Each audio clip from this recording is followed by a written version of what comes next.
I dream ప్రేక్షకులకు నమస్కారం. కార్తీక మాస విశేషత గురించి మనం ఇంతవరకు ఎన్నో ఎపిసోడ్స్‌లో కార్తీక పురాణం గురించి, కార్తీక మాసం యొక్క నియమాల గురించి చెప్తూ వస్తున్నాం. ఆచార్య శ్రీ కాకునూరు సూర్యనారాయణ మూర్తి గారి యొక్క విశేషమైనటువంటి యొక్క జ్ఞానంతో మనం కార్తీక మాసం యొక్క విశేషత తెలుసుకుంటూ ఉన్నాం. ఇక కార్తీక మాసంలో ఇంకా కూడా 11వ రోజు నుంచి మొదలుపెడితే మిగతా విశేషమైనటువంటి యొక్క కార్తీక మాసపు యొక్క ప్రాశస్త్యాన్ని తెలుసుకోవడానికి ప్రయత్నం చేద్దాం. గురుగారు నమస్కారం. గురుగారు నమస్కారం అబ్బాయి. గురుగారు 12వ అధ్యాయంలో కార్తీక శుక్ల ద్వాదశి నాడు కార్తీక ద్వాదశి అని, క్షీరాబ్ది ద్వాదశి అని కూడా అంటారు కదా గురుగారు. అసలు ఆ క్షీరాబ్ది ద్వాదశి, అదేవిధంగా కార్తీక ద్వాదశి యొక్క విశేషత తెలియజేస్తారా గురుగారు? ఎన్ని అద్భుతమైన సూక్ష్మాలు మన ఆచారాలలో పండుగలలో ఉన్నాయో కదా. కంచు పాత్రలో భోజనం కార్తీక మాసంలో చెయ్యరాదు. గురుగారు రాగి తగరం అనే రెండు లోహాలను కలిపితే కంచు అనే లోహం లభిస్తుంది. ఇత్తడి, వెండి, బంగారం, రాగి ఎన్నో లోహాలు ఉండగా కంచు లోహం మట్టుకు రెండు లోహాల మిశ్రమం. గురుగారు భోజనం చేసే పాత్ర ఎప్పుడూ మనకు కంచు పాత్రనే ఉండాలి, కానీ కార్తీక మాసంలో కూడదు. ఓ గురుగారు, అలాంటి కంచు పాత్రను ప్రమిదగా చేసి అందులో నెయ్యి పోసి దీపారాధన చేస్తే కార్తీక దీపం అవుతుంది. గురుగారు కార్తీక ద్వాదశి, మథన ద్వాదశి నాటి దీపం అవుతుంది. తులసికోట వద్ద కంచు ప్రమిదలో 3 వత్తులు వేసి నువ్వుల నూనె వేసి ప్రదోష సమయంలో ఎవరు దీపారాధన చేస్తారో వారికి సమస్త పాపాలు తొలగిపోతాయి. గురుగారు కార్తీక ద్వాదశి నాడు యజ్ఞోపవీతం, కృష్ణ ప్రతిమ, దీపదానం, బియ్యం దానం ఇవ్వడం, చెరుకు గడలు దానం ఇవ్వడం ప్రత్యేకం అని మనకు పురాణాలు చెబుతాయి. వీటితో పాటుగా ఇంకా ప్రత్యేకమైన అంశం సాలగ్రామ దానం ఇవ్వాలి. గురుగారు ఈ సందర్భంగా గమనించినట్లయితే తులసి కళ్యాణం మనం చాలా విశేషంగా చేస్తూ ఉంటాం పెద్ద ఎత్తున. ఇది రాబోయేటటువంటి కార్తీక పౌర్ణిమకు ప్రారంభ సూచన అని కూడా అంటూ ఉంటారు.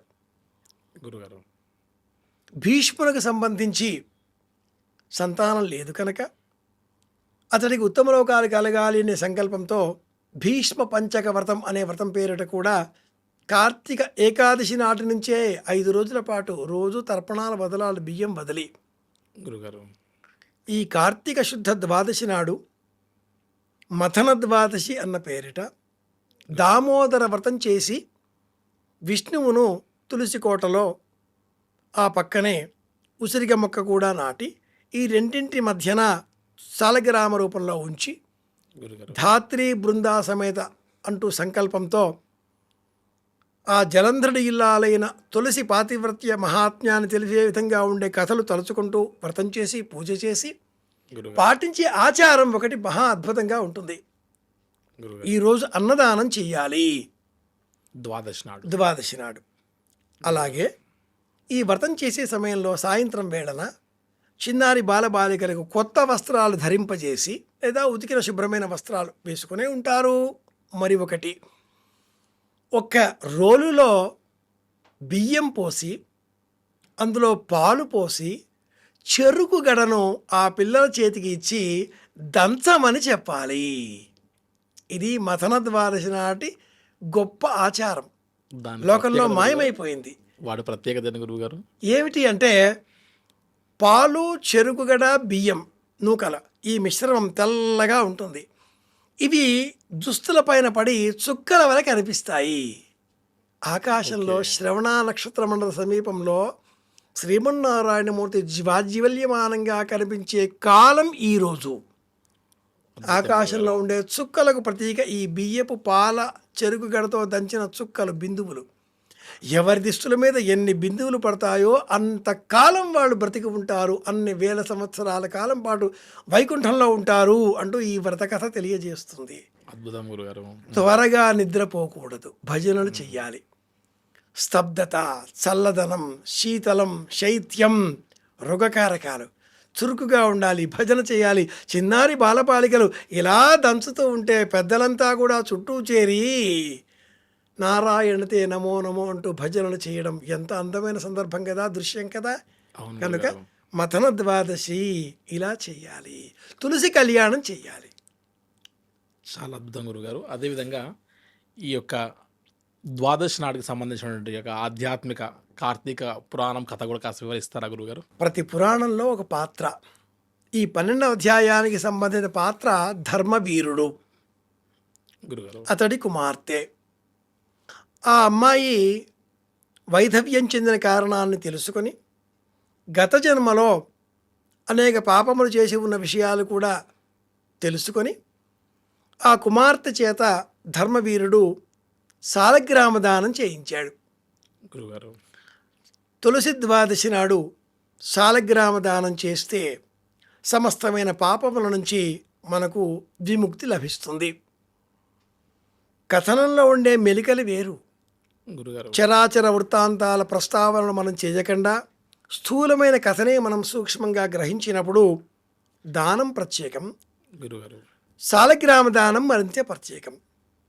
గురుగారు. జలంధరుడి ఇల్లాలైన తులసి విష్ణువునే భర్తగా స్మరించి విష్ణు భక్తురాలిగా ఉండే నేపథ్యంలో తండ్రి జలంధరుడికి ఇచ్చి వివాహం జరిపించాడు. అది మొదలుగా జలంధరుడే నా భర్త అంటూ తులసి నమ్మింది, తన భర్తనే నమ్ముకొని పతివ్రతగా జీవితం చేస్తున్నది. గురుగారు. ఆ పుణ్య పాతివ్రత్య బలం కారణంగానే జలంధరుడి పట్టహాసాలు పట్టపగ్గాలు లేకుండా పోయాయి. అంతం చెయ్యాలి అనే దేవతల ప్రార్థన మేరకు విష్ణువు జలంధరుడి రూపం ధరించి తులసికి కనిపించడంతో తులసి క్షణకాలం పాటు ఏమరుపాటు గురి కావడిన సందర్భంలో ఈశ్వరుడు త్రిశూలం దాటిని ప్రయత్నించడం, జలంధరుడి శిరస్సు తెలిగిపోవడం, తులసికి సత్యం బోధపడడం, విష్ణువును సాలగ్రామ శిలగా మారిపోమ్మని శపించడం. ఈ వృత్తాంతాలన్నీ మనకు తెలిసినవే. పాషాణాలుగా. పాషాణాలుగా. గండకీ నది తెలిసిన వృత్తాంతాలే, గోమతీ నది తెలిసిన వృత్తాంతమే. కనుక శివుడిని మాత్రమే శిలారూపంలో లింగ రూపంలో అర్చించడం కాకుండా విష్ణువును కూడా సాలగ్రామ రూపంలో పూజించాలి అని బోధించేటటువంటి ప్రబోధ మాసం ఈ కార్తీక మాసం. ఇది ఉత్థాన ద్వాదశి. తులసి ద్వాదశికి సంబంధించిన కళ్యాణానికి సంబంధించిన తులసి పాతివ్రత్య మహాత్మ్యాన్ని బోధించే ఈ వృత్తాంతాన్ని, శాలగ్రామ మహాత్మ్యాన్ని బోధించే వృత్తాంతాన్ని ఈరోజు తప్పకుండా వినాలి. అంతరార్థం ఏమిటి అంటే, గురుగారు. ఈనాటి కాలంలో అమ్మాయిలు కావచ్చు, అబ్బాయిలు కావచ్చు, ఎవరు ఊరికే ఉండడం లేదు.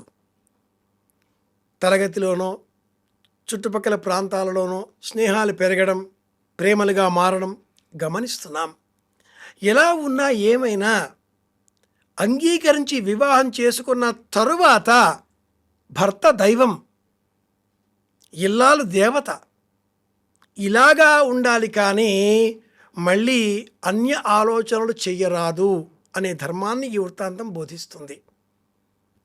పూర్వం ఏమైనా ఉండవచ్చుగాక, అది కాలధర్మం. పొరపాట్లు చేశాం, వివాహం చేసుకున్నాం.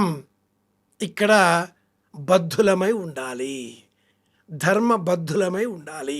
ఇది విషయం, ఇది విషయం. చాలా రహస్యం గురుగారు. చాలా అద్భుతంగా కార్తీక ద్వాదశి, తులసి ద్వాదశి గురించి వివరించారు గురువుగారు. చాలా ధన్యవాదములు. కృష్ణార్పణం. దీన్ని తవ్వండి, తవ్వుతూనే శివలింగం. పరమాత్మకు జీవా సరే, దాన్ని అట్లా కప్పేసేయండి, చూపించదండి. Krishna is there. మూర్తి పూజ కాదు, సాక్షాత్ బ్రజేంద్ర నందన భగవాన్ ఉన్నారు మూర్తిలో. ఏమీ ఆశించకుండా ఆరాధించే వాళ్ళు కూడా ఉన్నారా ప్రభుజీ? నిజమైన భక్తి అంటే మనకు తెలియదు కాబట్టి